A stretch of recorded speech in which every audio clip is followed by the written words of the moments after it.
Harihara Veeramallu press మీట్లో power star Pawan Kalyan ధరించిన watch ప్రస్తుతం సోషల్ మీడియాలో హాట్ టాపిక్గా మారింది.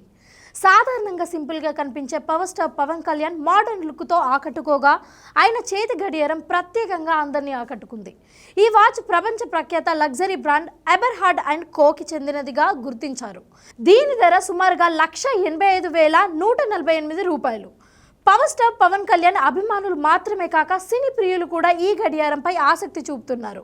ఇది ఇప్పటికే సోషల్ మీడియాలో విపరీతంగా షేర్ అవుతుంది. ఇకపోతే హరిహర వీరమల్లు సినిమా ఈ నెల 24న విడుదల కానుంది. సినిమా ట్రైలర్కి మంచి స్పందన లభించగా ప్రీ రిలీజ్ ఈవెంట్తో ప్రమోషన్లు ఊపందుకుంటున్నాయి. దర్శకుడు క్రిష్ జ్యోతికృష్ణ కాంబోలో తెరకెక్కిన ఈ పీరియాడిక్ యాక్షన్ డ్రామా 17వ శతాబ్దం నాటి మొఘల్ మరియు కుతుబ్ షాహీ పరిపాలన నేపథ్యంగా సాగుతోంది. పవన్ ఈ సినిమాలో చారిత్రక యోధుడిగా కనిపించనున్నారు. ఈ సినిమాలో బాలీవుడ్ నటుడు బాబీ డియోల్ కీలకమైన పాత్రలో పోషిస్తూ ఉండగా నిధి అగర్వాల్, నర్గిస్ ఫక్రీలు హీరోయిన్లుగా నటిస్తున్నారు.